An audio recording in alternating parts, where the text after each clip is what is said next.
Oh, hi, podcast listeners. There's many ways you can listen to the Real Nerds podcast.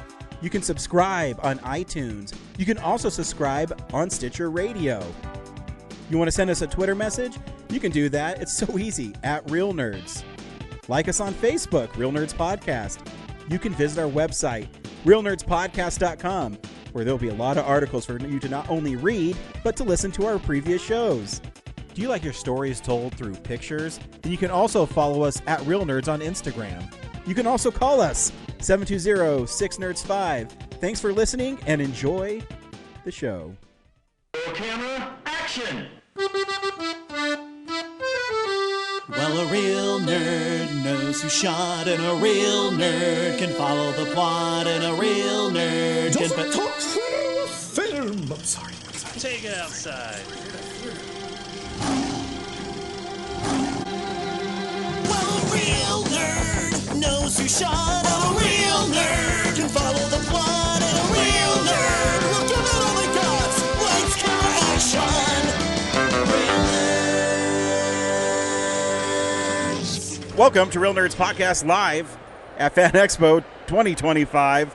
I'm Ryan. I am joined by author Adam Santino. Adam, welcome to the first time you've ever been on this podcast that anyone would ever know. Nah, like I told you, man, like I used to podcast and like just things happen.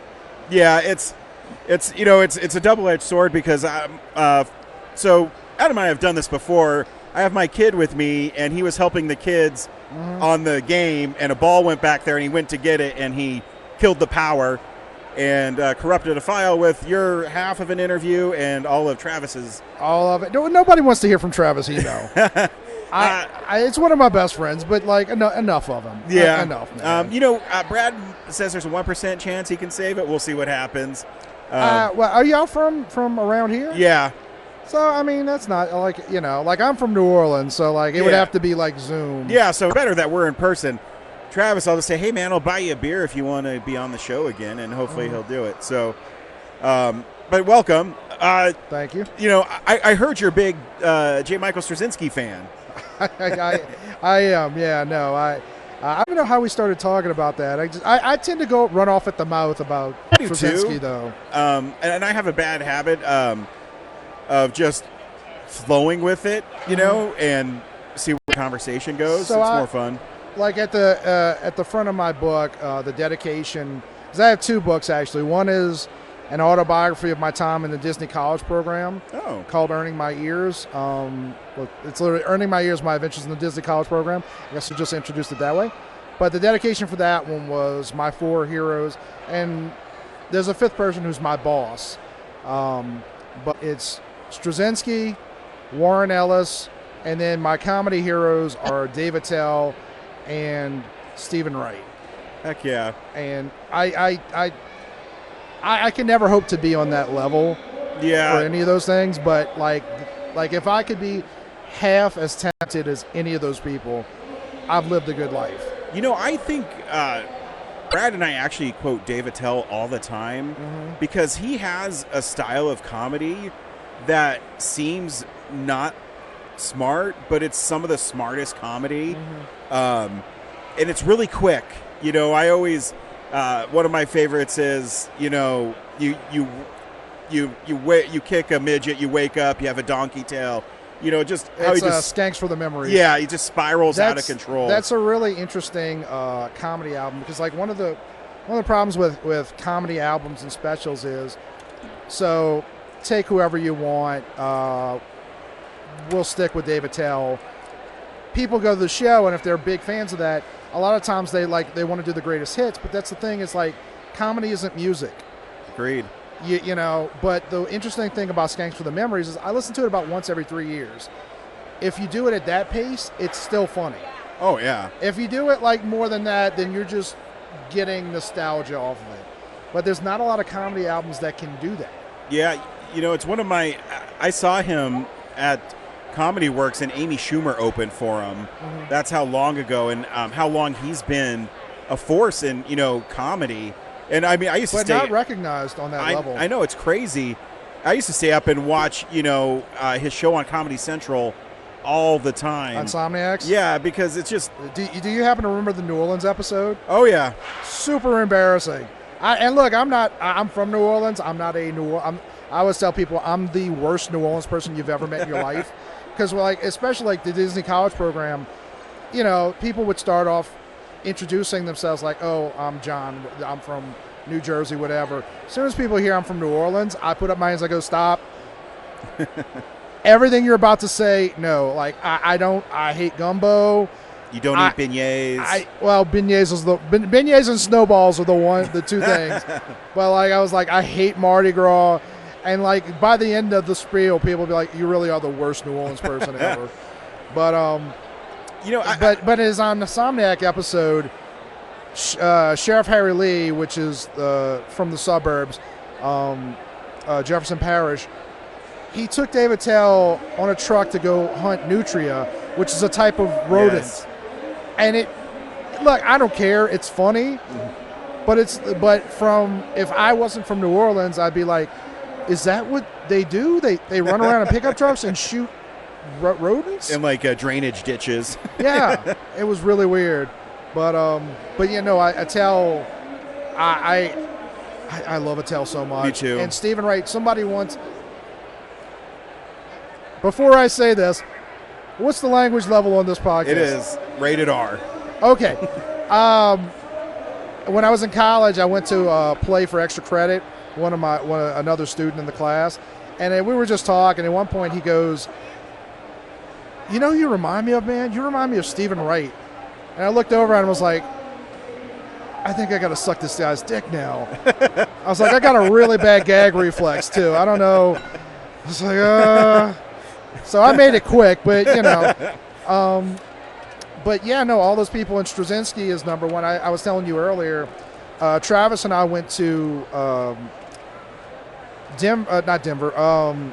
Phoenix Fan Fusion, which is a massive convention. It's maybe a little bit bigger than this. Wow. And I've never heard of it. I'm a lifelong comics fan. Never heard of this. I also lived in Arizona, so it's just weird. Yeah. And Arizona doesn't have a lot of comic shops either. That's weird. Very strange. But I mean, to be fair, these are all pop cons now, not so much comic cons. Yeah. But Straczynski was there, and it was I went specifically. It was like, this is my chance to meet my hero, and he ended up showing up really late. He didn't have like a lot of people there to see him. But I was there with. I told you, I had the Spider-Man 9/11 issue, the famous black issue, a couple other things. I had his autobiography, and so he finally got there at 2:00, and so I ran over, and he's signing some stuff for me. He's talking to me a little bit, and I was like, yeah, on the plane in, I read the first chapter of your book, how to become a writer, how to stay a writer, and it struck me deeply. I felt the need to write something really personal. He's like, how's that going? And I said, pretty well, and I was kind of choking up. And I walked back over to Travis, who was across the table across. He goes, so did you cry? And I went, not yet. I'm going to go for, like, legitimately, like, I'm, like, walking around in, like, the side halls and, like, all right, man, you're 44 years old. Like, get it together, man. Psyching yourself up. He means so much to me. Isn't that, it is hard to, quantify how much stuff means to you. And I struggle with my wife all the time because I become a baby in certain things, and it's with Spider-Man. As you get older? Yeah, because I love the character so much, and I remember in Endgame, I mean the audience reaction when I was in Endgame was incredible. The one that always sticks with me though, because I love Spider-Man so much, is when he comes back and he's in the portal, but you don't see him right away, but you see him swinging, and in the theater I was in, people were cheering and standing up. And then he lands and his mask comes off and people are just going insane.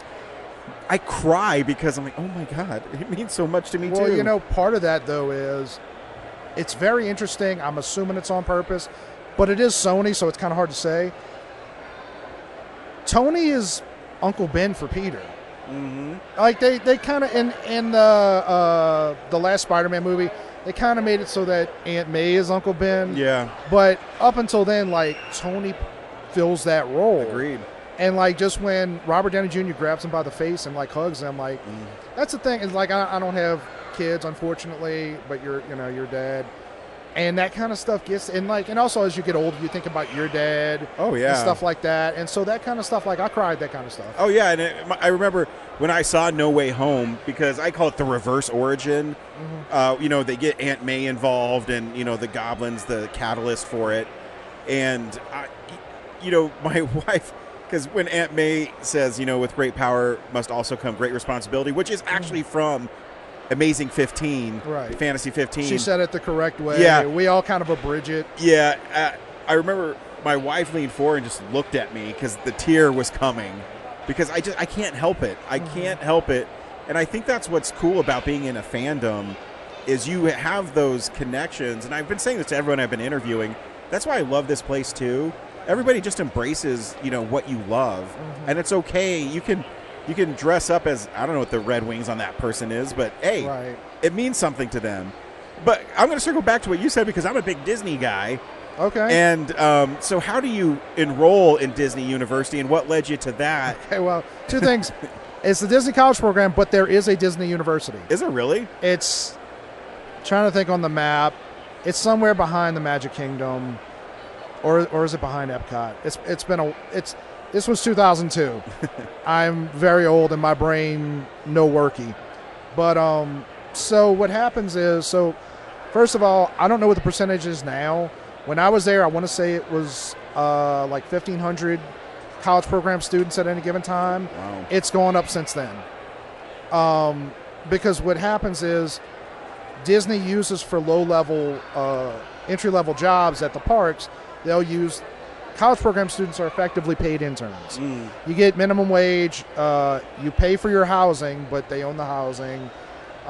You get transportation, things like that. And you do get benefits, but you're a paid intern. So they'd rather use that than use, like, people that they would need to pay more than minimum wage. Yeah. So I know they've grown the number. They might have had to shrink it because there's a lot of kids these days that aren't used to working.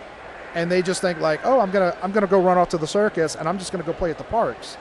But it's a real job. You're expected to be there. I was in monorails back when they allowed you to be a monorail pilot. They don't anymore. And that's a fun story from the book. It has its own chapter. You can actually read it for free on my website, santinoart.com. That the first 5 chapters are free, because it's a hard sell. Because it's partly about what it's like to actually live and work in Walt Disney World. It's also, and it's weird to say because I was 22, it's kind of a coming-of-age story in its way. But it's hilarious if you're not easily offended.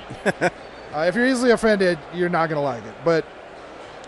But so what they do is they have crews. They're usually actually alumni from the college program that go to college campuses, and they'll have you in an auditorium, and they'll be like, hey, this is the deal. They fudge a few things unless you're smart enough to ask questions. Like I remember when I was there in the auditorium, somebody was like, how much are you going to make? And they were like, well, you won't starve. And it's like, okay, no, if you don't have any bills, you'll be fine. And if you don't go crazy, which is true. But no, you're getting charged rent every week for a property they own, which I was always kind of like, you could have lowered that a little bit. But it is good to teach kids responsibility and, hey, you got debts and stuff like that. But yeah, so the first day is they have you in the auditorium, they give you the spiel, and if you want to, then you go to the interview. And some of the things might have changed. This 2002, But one of the last things they asked me in the interview is like, well, if you were to get this job, we can't guarantee, but we do try to put you where you want to be. So give us 3 jobs you want to do. And right off the bat, because I'm a smart ass, I was just like, I want to drive the monorail. Never thinking for a second anyone would be stupid enough to put me in charge of a multi-million-dollar train. They did. It didn't last more than 3 months before I got fired from monorails, but they did. But yeah, if you pass the interview, eventually you get a letter. and you can sign up for classes at Disney University. So I have a master's degree in leadership.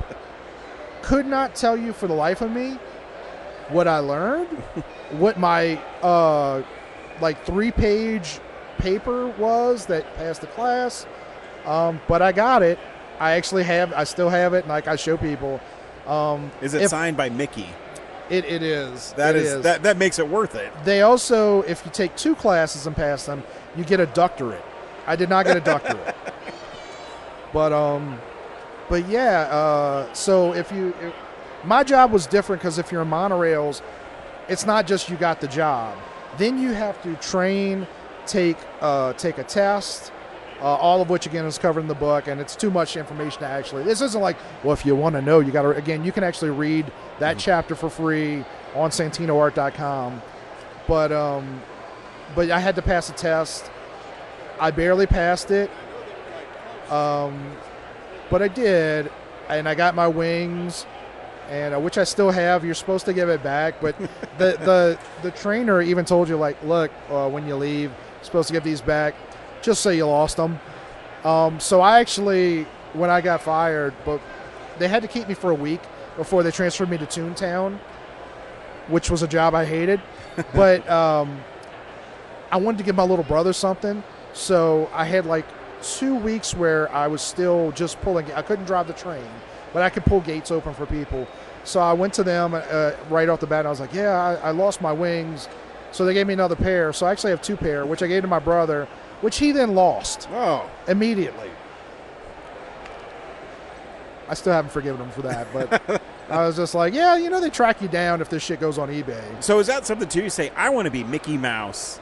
You can't do that. You can be one of the guides. But that's actually, and again, bear in mind, like, I don't know if things have changed, but you can be in the parades. Because back then, I don't know if you remember, they used to have a parade at Animal Kingdom called Tapestry of Dreams. Yeah. I knew people in taps. But I knew there were people in costuming. There were almost every job. There was one guy that got chosen to work on the ferry.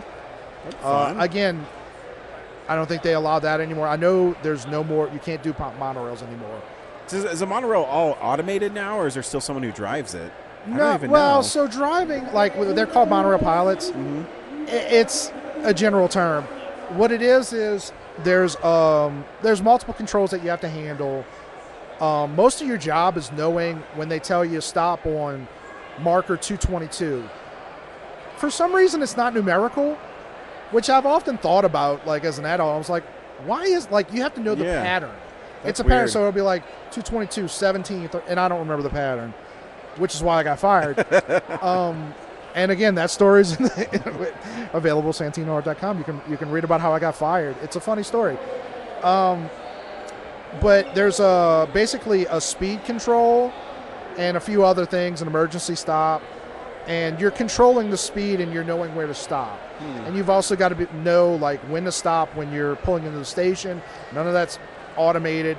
And I don't know, like my understanding was like what happens is they would alternate from Walt Disney World to Disneyland, and I don't remember what the number of years was. I don't remember if it was 10 years or 8 years.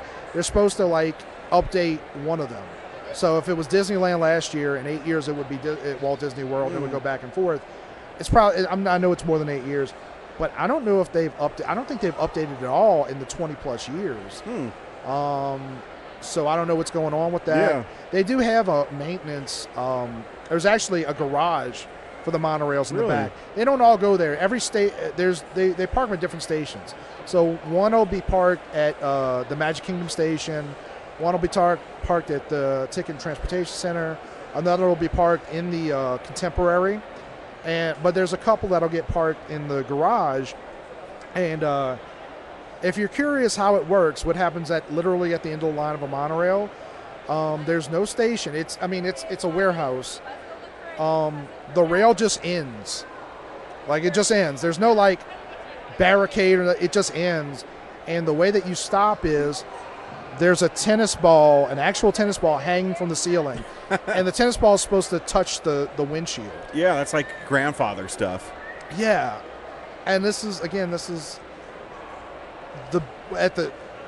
may not be for long, but the biggest theme park in the world, and that's how they stopped the monorail, a multi-million-dollar train, and they give between 18 and 22-year-old kids that responsibility.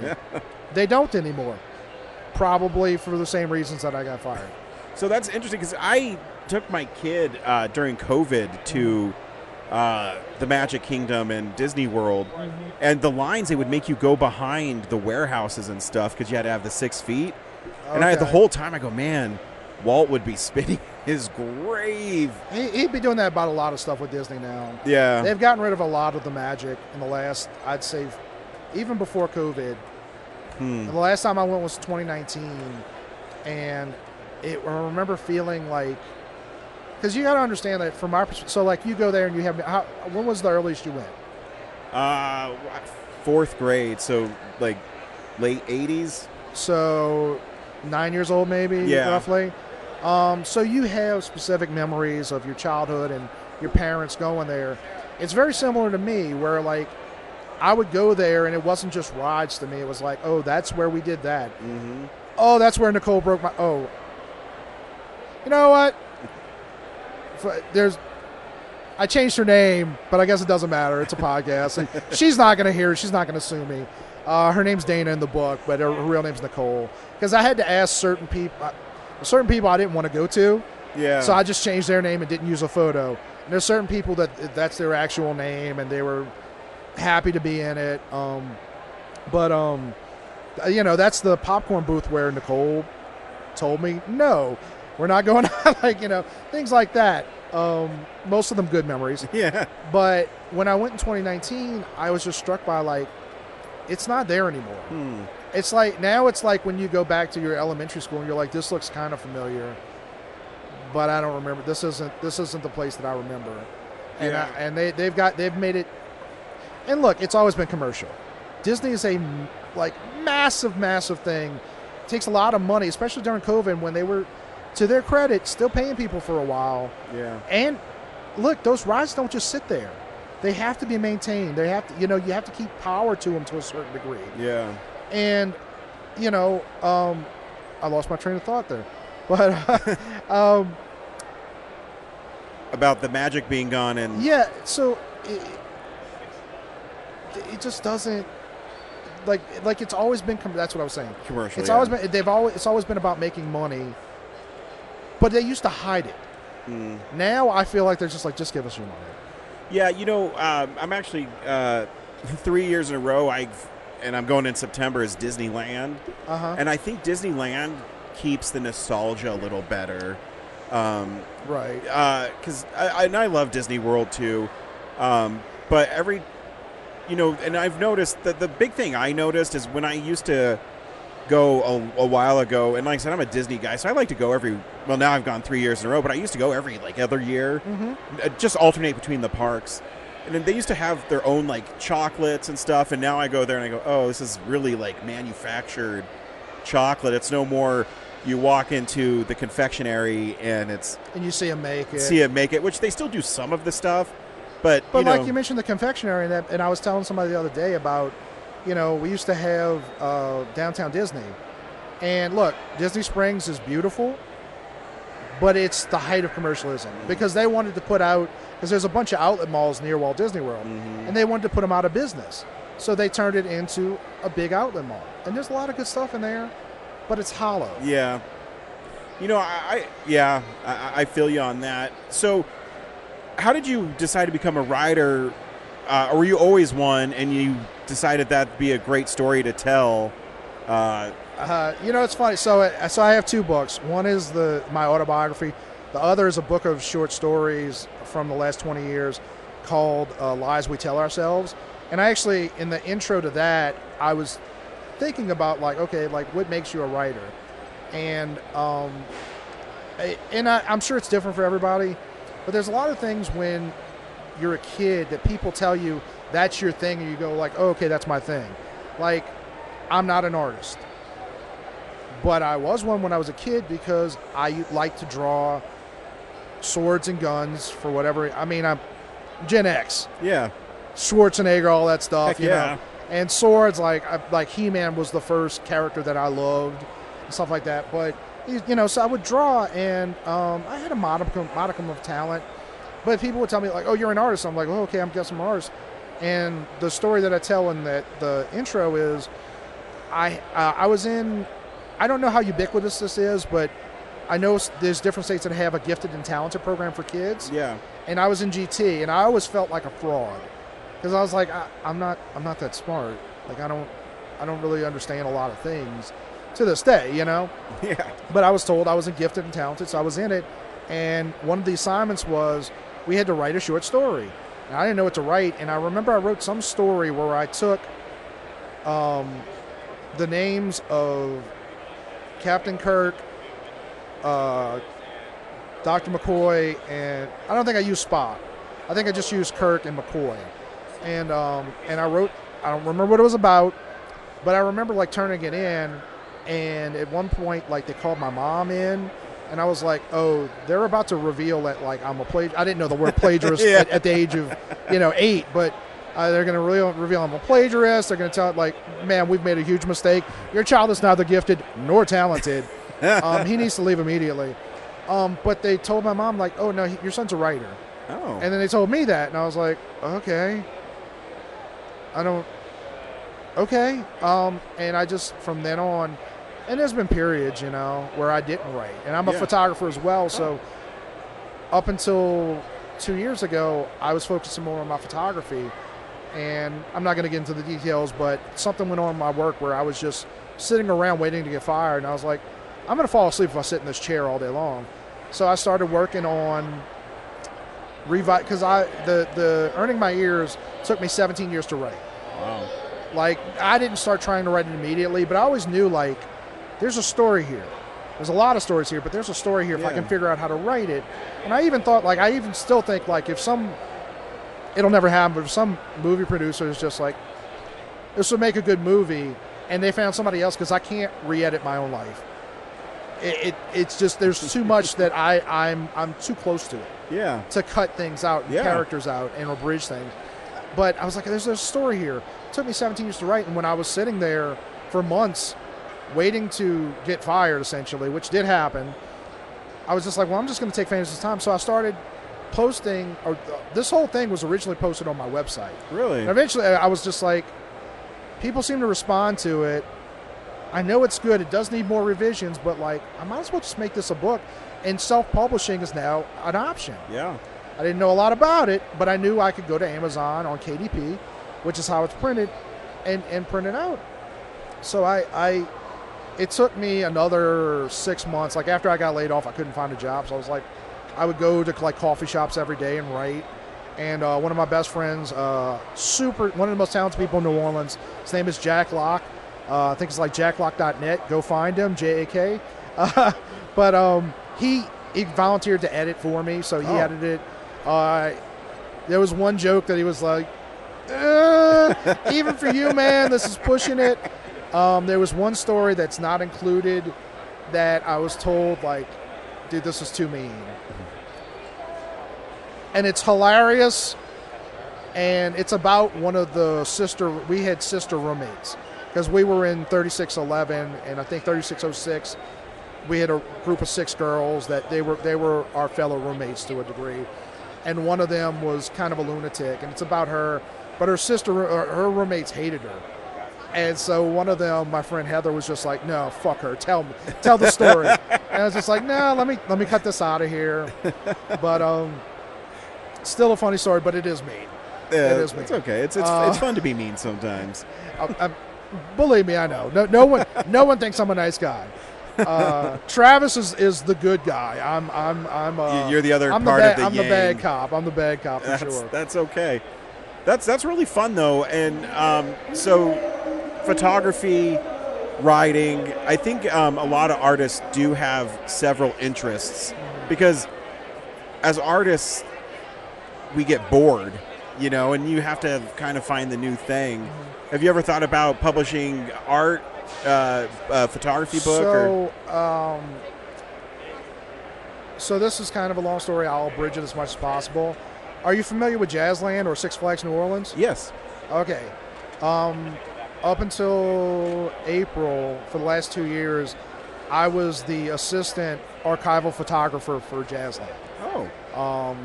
Some of the stuff's out. A lot of it's not. Eventually, it's going to be a documentary. My boss's name is Jason Lanier.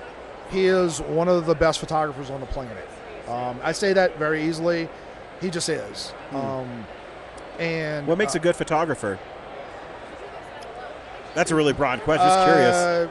I think it's the same as any other artist. Vision, determination, and a little bit of talent. Because, take drawing. Like, if I went to school, like, I have a little bit of talent, but, like, if I went to school, I could learn to be a good artist. Maybe AI is a better example. AI can create beautiful art, but it's always going to be hollow. Yeah. Because there's no creative vision. It's just an algorithm. I'm not talking trash about AI and all that, but no, you're 100% right. It's just the reality. You can be a skilled artist and be amazing and never have an ounce of talent, but I don't know how much value there is in that. Commercially, if you're going to be an architect or whatever. I think photography is the same, or any other art. You have to have drive. People will occasionally, they'll mention my boss and me in the same breath. They'll be like, somebody messaged me, a very nice guy, we're friends, and he was just like, oh man, you and Jason's art is so good. I was like, thank you. I was like, I'm not on that level. He was like, no man, and I'm just like, dude, it's not, I'm bad at taking compliments, but it's also, if you want to be great, you have to know where you are. I know where I am. I'm strictly in the middle. I have talent. I have some skill. I need a lot more work to make that skill what it needs to be, and you don't want to have all talent, no skill. You don't want to have all skill, no talent. You want a nice mix of the two, preferably a little more talent than skill. Yeah, but I think you hit it on the head too, because you can't be totally, if you think that you can't have anything else to learn or you're the best at whatever you're doing, then I'm sorry, you're not gonna make it. You can be a big fish in a small pond. Yeah. And I've seen a lot of that in New Orleans. There's a lot of that. For me, I don't know if I'll ever be a truly successful photographer, but my goal in life is, because I love photography, is to one day be able to say I'm a master photographer. Now, a writer, I have a lot more talent. There's a lot more ability for me to express myself in a unique way. I'm a very singular human being. There is, and it's not necessarily a good thing, but there is no one else like me, so I can easily push that and express myself, whether it's a book or a short story or, because I'm also a gifted orator. I'm an extreme introvert, but I have no fear of public speaking. Yeah. I've always tell people it's a Lady and the Tiger thing. If you say, Adam, on the left is the door. You've never met this girl before, but she's the girl of your dreams. You just have to walk up to her at the bar and chat her up. On the right is a stage with 5,000 people that you have to go entertain for an hour. I'll take the stage. Huh. The girl, I know I'm not going to know what to say. I'm going to say stupid things. On the stage, I'm just like, just give me 10 minutes. I'll be good. As long as I know what I'm talking about before I get on stage, I can go forever, you know. So I'm a very talented storyteller, whether on the page or in real life. I've done stand-up. I don't do it seriously. I'm a weekend warrior, specifically because I know who I am, and I'm like, if I worked really hard, I'd be an okay stand-up. I would definitely get laughs, but I'd never be great. I'd never be like, oh, this guy needs a special or something like that. Yeah, it's tough. It's a tough art form too. Yeah, and I also don't. I love comedy. It's probably the thing I love most. And that's part of the reason to read Earning My Ears. Honestly, I'm tooting my own horn here, but it's a legit hilarious book. I mean, I'm going to order it as soon as we're done here. I would appreciate it. I'll do it. But the second book isn't. The second book I'm very proud of, and there's some true stories, lies we tell ourselves, an anthology. But it's not funny, except for one story called Dicks that I'm trying to write into a short film and make. But yeah, I as a photographer, I love it, and I want to be great at it. But whether or not it becomes commercially successful, I don't know. So a lot of this Jazzland stuff is going to end up in a book. I don't know if it's going to be me working with Jason on his book, or if I may publish a coffee table book at some point. I'm just getting to now, because there's a lot of stuff that can't be revealed. And I guess I'm okay to talk about it, but not necessarily. I can't show anybody. I could show you in person, but I can't post it. The blizzard that in January that covered the United States. Mm-hmm. So in New Orleans, that was a literally once in 200-year blizzard. Huh. New Orleans, we get like maybe an inch of snow.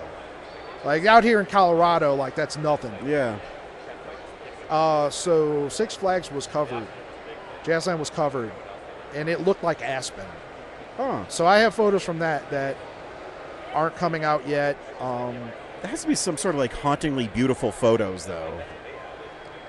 That's the hard part as an artist. Like you know how like when you know like, oh man, this podcast is our best. Yeah. Oh yeah. Like if you were to be told like I can't post that for 6 months because the guest talked about something proprietary and asked me not to, it's going to kill you. Yeah, it happens, and I feel you. Yeah, for sure. That's what's going on with me. Where like I have photos. One of the photos, Jason told me multiple times, I'm jealous that you got that shot and I didn't. Because that's how photographers are. When we see a great shot, we're like, oh, man, I want that shot. I want that shot. And so that's like Jordan telling you he likes your jump shot. Yeah. You know? So I've got other, like, the best work of my life, and I can't show it. Yeah. You know? So it's hard. But it's going to come out sooner or later. Now, I don't know about sooner than later, but yeah, for now, I'm really trying to get my writing out there, and just if anybody's out there thinking about self-publishing, absolutely do it. However, I will warn people, the mistake I made was going strictly through KDP because I can't do signings at bookstores. Really? Yep. Because so, out of curiosity, if I was to ask you, where do you think Barnes & Noble gets their stock from? Where would you think? I mean, it seems like it'd be Amazon. But I don't know. Well, so Barnes & Noble has a competitor website with Amazon. I assume that's where they got it from. Nope. Barnes & Noble does not get their stock from Barnes & Noble. They get it from Ingram Spark. You can, if you do Ingram Spark or a couple of other services, you can get your books on Amazon, at Barnes & Noble, at small bookstores. Huh. If you use KDP, what happens is, when you go to bookstores, and I went to local bookstores because I was like, oh, they're always talking about want to support local creators. Yeah. They're like, unofficially, we don't like Amazon. Understandable. You're a retailer. Officially, if you want to bring some books, we'll take 40% of your cut, and whatever else, if you want to put it on consignment, we can do that. I would have to either jack up the price of my books massively, or I would basically be taking a loss because I'd only be making $1 or $2 per book. That's brutal. Well, I understand it from a business perspective. Yeah. You know, one of the best things my boss ever taught me, Jason, he said this because he does these lectures that are, even if you're not a photographer, worth hearing. They're on YouTube.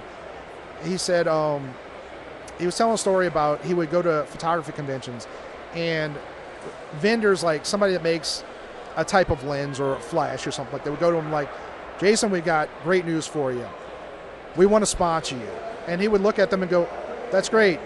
What's in it for me? And they were like, what do you mean? We want to sponsor you. Yeah. Yeah. What's in it for me? And it sounds like a simple thing, but what he means is like, if you sponsor me, you're probably not giving me money. You're probably giving me equipment. If I endorse your equipment, A, it's got to be good because you're putting my reputation on the line. Yeah. He doesn't take hardly any sponsorships. I don't know if he has any right now because that's a responsibility. There's a lot of people that have podcasts that you listen to where they're like right off the bat, like the ones that always annoyed me as a podcaster are celebrities. Like, no offense to Shaq, But Shaq had endorsements from day one. I'm like, dude, you don't even know if you can podcast. Yeah. And a lot of those people can. I'm not saying Shaq, but a lot of those people can. I agree. You know, it's not something you make money on. I mean, right. we coming here, we lose money. Speaking of which, can I tell you a quick story about? Absolutely. So, I went to a book convention in Baton Rouge, and it was a great idea. They're just starting out, so there wasn't enough marketing, so I didn't sell anything. But this guy comes up to me, and he's like, so tell me about your book. And he said book singular, and both books are there. One's a white cover, one's a black cover. I'm like, okay, strange. So I tell him about it, and he doesn't seem that interested. And then he starts telling me about his life. He's like, oh, where are you from here? I'm like, no, I'm from New Orleans. He's like, oh, I went to New Orleans with my friends once. I'm like, oh, okay, man. And he starts going on, and I'm like, holy shit, are we really doing this? And it goes on for a while, and he's like, but let's get down to business. So I have a podcast. I'm like, oh, okay. Now I'm interested. Yeah. And it's not because I like to use people. I'm just like, I don't know what I'm getting out of this conversation. I don't want to be rude. I wasn't like, hey man, can you fuck off? But I also like, dude, I don't know you. I don't want to know about you and your friends going for a low key bachelor party at the age of 50, like in New Orleans. Like, I don't care. But so he starts telling me about it. I'm like, okay. And I'm talking to the guy. You're a podcaster. When you meet other podcasters, you can tell right away, like, this guy's podcast sucks. He can't talk. Agreed. And okay, I'm not even. No, fuck that guy. No, he couldn't talk. Yeah. And so he was, because right off the bat, so if you're trying to pitch somebody on your show to come as a guest, you want to make conversation with them, which is what he was trying to do. But he's telling me boring stories about his life, and I don't know him. Whereas I have 2 books in front of me, and you have a book podcast. Why not start with hey man, so you worked in Disney? There's such an opening there that he couldn't see. But I was just like, well, whatever. Even if maybe I'll sell no books, probably. Maybe I'll sell 1 book. Fair enough. I'll do it. And again, I can talk forever, as you can see. It's okay. But the guy's he has me write down my name in his little notepad. I'm like, okay. He's like, can you put down your phone number? And I hate doing that. Email, fine. Yeah. I don't want you to have my phone number. I was just like, you know what? In for a penny, in for a pound. I write down my phone number. As soon as he writes that down, he goes, just so you know, I have to charge you $1. Just like you, Blake, that's what happened to me. I was like, what? He's like, yeah, I was talking to my accountant, and in order to file this on my taxes, I have to make money on it. So if that's okay, I'm going to charge you $1. And I was like, no. And he goes, what? He blinked. He's like, what? I'm like, no, I'm not giving you money. Like, are you joking? He's like, well, why? I mean, everybody else did it. I was like, good for them. Yeah. I'm a self-published author. I know the feeling. You want to feel special. A podcaster is coming to you and like, hey, I want to show off your work. Yeah. That's exciting for some people. I've done podcasting. I know about podcasting. I know that you have no audience because you can't talk. I'm not giving you a penny. Yeah. Literally, if he had charged me a penny, I would have been like, no. And he's like, well, I was like, dude, I podcasted for years. I was like, that's not how you make money. He's like, well, did you file it on your taxes? I was like, no, because that's not how you do it. What you do is you become good, you build an audience, and then you start looking at local sponsorships that make sense. And then if you're really good, you can get actual sponsorships. But you don't charge, and the other thing was, I thought about it later, I was like, dude, even if you're doing it the way you're doing it, you can lie to the government and say you made $50 and you took a loss. Because that's what he's trying to do. Yeah. He's trying to show a loss. I'm like, just lie. They're not going to look at your bank account. And honestly, so we had a sponsorship. And much like, you were talking about, I got tired, honestly, of always pimping them out. And then, I got 5% of the headphones they sold. And it just, at the end of the day, I said, you know what? So someone like you come on my show, I would never charge you because you're giving me content for free. Yes. So which you need for your podcast. Exactly. So if I put that on there and I get your fan or a Disney fan, and then it's just a trickle down effect, that's all I care about, because I'm not a Conan O'Brien. I'm not Smartless. I'm not Mark Maron. I'm not Joe Rogan. I don't do this for money. I do this for fun. It's a hobby. But you're right. There is. You have to be able to talk to people, and I mean, and Brad, to be the first to say this, the reason I do all the interviews is because I can. Mm-hmm. Brad isn't like that. Brad does this stuff, right? So we complement each other because of that. And so, yeah, I mean, dude, I admire you because, like I said, I podcasted him. So my buddy Wayne still does it. Metal Hand to God podcast. I walked away because I stopped having fun. But the thing I hated, and Wayne will probably hear this, but he's heard this from me anyway. Wayne always had interviews, and I hated interviews because we mostly interviewed musicians who have nothing to say. And I just so I started this thing where I would make up characters and do stupid voices, not for them, not for the show, but just to keep me awake. Yeah. And it's a hard. It's not just so you. I've been here long enough to know that you have some talent for interviewing. No, thank you. I don't, but you still need something on the other side. The worst thing about interviewing is when somebody comes on, and so you do a film show, like if you're interviewing a filmmaker and they're like, oh, what are your influences? Oh, Spielberg. I'm like, no, no, he's not. You just really like Spielberg. I'll bet if I watch your stuff, it doesn't look like Spielberg. Yep. But you don't have anything to say about it. It's like, dude, you have to. Part of art is selling yourself. It's a big part. It is. You got to learn how to talk. You got to get on stage. Yeah, you're right. I mean, we did we had a panel this week, and the best compliment we got when we were doing it, this guy came up afterwards and says, "You guys talk so easily to people, and how do you do that?" And I don't have an answer for that because I don't know how to quantify or vocalize how to connect with people. It's just something you do. I don't know. I think it's confidence. Well, yeah, I mean. Like I said, when I get up on stage, as long as I know what I'm talking about, I know I'm good. Yeah. If I don't know what I'm talking about, if you put me on stage, if you just threw me up there and I had nothing to say, I'm going to choke. Yeah. But, if you're doing a panel, because I know you said y'all do a lot of panels, presumably they put you on panels that you know something about. Yeah, sometimes.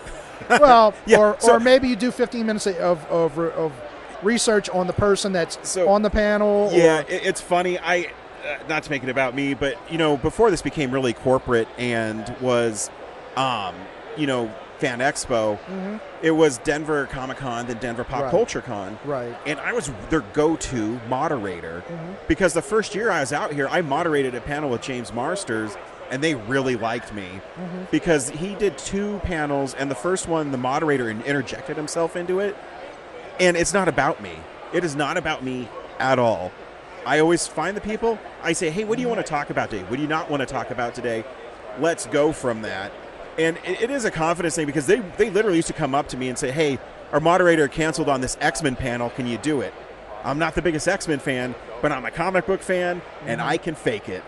And so, I go, oh, man, I love Cyclops. And people say, you like Cyclops? He sucks. And then I'm done. I'm done with what I just done. Well, they don't do that now because now that the show came out, now all of a sudden everybody's a Cyclops fan. Yeah. I'm like, and by the way, Cyclops is one of my top 5 favorite characters. So it kind of pisses me off. Not in I learned the band, I like the band first kind of way, but just dude, all I ever heard was Cyclops sucks. Now you watch the cartoon, and he's awesome. Yeah, I feel you on that because it is cool. But I do want to tell you that when you do have Travis on again, ask him about the panel he did. I want to say it was here last year. Maybe it's the same guy. He had a moderator at an indie comics panel that was a comic book creator. And he said, the whole time the guy was just, maybe it was FanExpo New Orleans, the whole time the guy just talked, basically was acting like he should have been on the panel. Yeah. And you can't do that. And if people are listening to this, some advice from you with writing, just do it. Advice from me, if you want to do a podcast or you want to do panels, you're right. It's a confidence thing. Just go up there and do it. I can't really quantify it, but yeah, don't interject yourself into it. It's not about you. And when you do it that way, the people notice. The people that run the stuff notice. Because, I was doing stuff I had no business doing. I'm not a Power Rangers fan. I did their 20th anniversary with 5,000 people. What am I doing in there? I remember watching Power Rangers when it first came out. And I knew, the Pink Ranger was in there, so I was totally down with it. but I don't know. You say you're 43, right? Yeah. So you were kind of on the age where it was still cool. Yeah. I'm going to be 46. So, like, I remember my little brother was into Power Rangers. He's 3 years younger than you. And the whole time I was just like, this sucked. Man, this was just Voltron for kids. Totally. I felt the same thing. I have a younger brother who's 10 years younger than me, so he was really into it. Uh-huh. And I remember seeing the movie in the theater. I go, man, this is a piece of shit. But when I get picked to do a panel for a 20th anniversary, I don't say that. I go up and and you can read your panelists as well, just like you. I know if I ask you a question, you're actually going to give me a lot to go on because obviously you've been interviewed before. But there's sometimes I've done them and you got it's pulling teeth with the people. But other times, I mean, with the Power Rangers, those people have probably been on panels for 15 years. The early ones, well, I'm sure all of them do, but there's such a machine about Power Rangers that they all have, like, horror stories. And the ones I've met, I mean, again, I've seen episodes of Power Rangers. At this point, as an adult, I was like, okay. There's literally Power Rangers walking behind us right now. It's a little Oh, is there? Yeah. It's a little watchable, but, like, they all seem like good people. Yeah. You know? I've done panels with so many celebrities. There's only one that I won't shame on here, but there's one that is. Please do. Okay, so it is Will Wheaton, and I can't stand Will Wheaton, so we're good. Perfect. So I had a panel. With, I'm a Star Trek guy, so yeah. Yeah, so I had a panel with him and Felicia Day. Thank you. Yeah. So Felicia Day. Like I said before, I like to go about 15 minutes early, talk to him, blah blah blah. I go there. Felicia's there. Wonderful person, super nice, very, I just said, hey, what do you want to do? She says, oh, we got this. If you just introduce us, we'll take it. I said, perfect. If that's what you want me to do, I'm totally down. I'll just watch the time. Right. And it was in here, and it was in the main ballroom, so it's like 2,500, tons of people. So Wheaton comes in about a minute before it's supposed to start. I ask him these same questions I asked Felicia. And he looks at me and says, well, I don't know, dude, is everybody in here yet? I said, man, I'm just asking what you want to talk about. And then at the end of the panel, I saw the guy in the back held up a 2 minutes. There's a timer there that says a minute 50 something. So a kid comes up. I says, hey, man, I know everybody's had a lot of fun, but we got time for one more question. He goes, you don't get to do that, bro. I said, cool, man. So I just let him run with it. At the end of the panel, Felicia Day comes up, hugs me, thanks me, says you're wonderful. He just takes off. I go, man. And he's the only one who has ever been like that.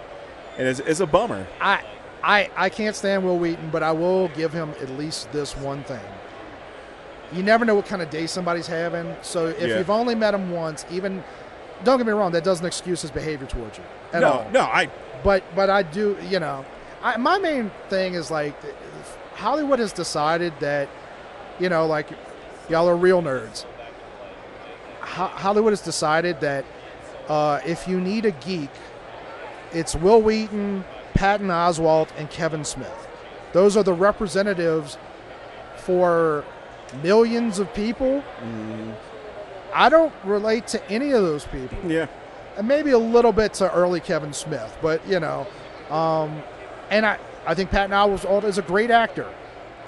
I don't want him representing me. And it just seems like Will Wheaton I feel you on that. You're 100% right. But, it's cool. If I met him again, I'd still be cool with him. I mean, maybe he was having a bad day. Not from what I've heard. But, it's cool. Whatever. I'm not surprised. Yeah. He just seems like that kind of dude. Yeah. And I don't even hate Wesley Crusher. No. And I mean, just him. It's just just the real guy. It's just maybe it's not bad. It's cool. If I ever get picked to do it again, I'll be more than happy to go up there, say 2 lines, let him take over. Because again, he is a professional, and he and Felicia ran that panel. I literally did nothing. It was the easiest panel I've ever done. I think it says a lot about Will Wheaton that because I watched season 3 of Picard. I watched the first episode of season 1, and I was like, no, we're good. Heard about season 2. I'm like, political allegory, no, we're good. But season 3, everybody said was bananas, and I watched it. And so Will Wheaton did an interview after every episode. I think it was called, like, Talkin' Trek or something like that. Yeah. And I was like, It's a lot that Will Wheaton wasn't like Wesley Crusher wasn't included in this. He's just like doing the interviews afterwards. I was like, yeah. I just really want to say I loved you in Stand By Me, man. That's all I know you for. Thanks for stopping by. I probably took way too much of your time. You did not, but one real quick question. Absolutely. So y'all do film review stuff, right? We do. Have y'all done Wrath of Khan?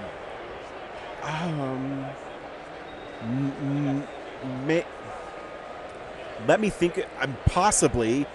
So I got into the Star Trek late. Brad is a huge Star Trek guy. Uh-huh. He introduced me. The first one I saw was Star Trek 6. Great film, probably not the best one to start with, but I watch it. I thought it was good. Then I watched 4. I thought it was brilliant. Voyage Home, yeah. Yeah. And then weird that you watched it out of context, though. Yeah. So still a good film, though. I went back and then I watched the first one, and Brad preparing says, some people think it's boring. I thought it was a beautiful film. I really did. I loved. It's as Star Trek as it gets for TLS. Yeah, it is beautiful. And then the second film is one of my most favorite films ever. It shattered my expectations of what I thought William Shatner was, and that what Star Trek could be. Well, it actually did that for the entirety of Star Trek, but. Now I'm asking just because, like I said, I'm a big Trek. I'm more of a Deep Space Nine guy. Mm-hmm. But no, if you're ever looking for somebody to talk about, we totally will, because I don't think we've done it. I know we did a commentary my first time watching it during 6, so it's a really boring commentary. But if we do a Wrath of Khan, which I would totally be down with, we will hit you up, and I'm 100%. And it'd be awesome to have you on. You might have to cut me off at some point, though. Dude, never. That's what's great about podcasts too. I don't have a set limit. I can go on forever. But Adam, before you get out of here, tell people where they can buy your book, where they can find you, and all that jazz. So the 2 easiest ways to find me are santinoart.com, which is my website, and right when you go to the landing page, like buy my book, there's a little tag. But the place that I'm most active is Instagram, and it's santino.imagery. Perfect. Santino.imagery. So thank you so much. And coming by twice. Sorry about the mishap on the first one. Dude, things happen. Yeah, but it was again, awesome. You've heard me. I never stop talking, so we're good. I love it. I love it. Thanks for the free content. Now, if I could have $1, please, before you get out of here. All right, for you, I think I could pull one. My man. You didn't bore me. So. All right. A real nerd knows who shot. A real nerd can follow the plot. And a real nerd will give it all they got. Lights, camera, action.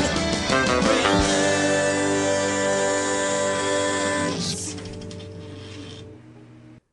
Thanks for listening to Real Nerds Podcast, a Nebulous Visions production. Stream or download episodes, read articles at realnerdspodcast.com.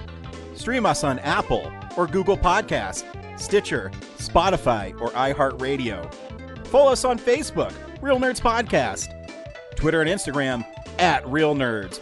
Watch us on YouTube, Real Nerds Podcast. Email us at realnerds@gmail.com. Call us at 720-6nerds5. Thank you to Sparks Mandrill, Mike at Plan 9 Studios, and Bolognium for all of our groovy theme songs. And that's how you fucking do it.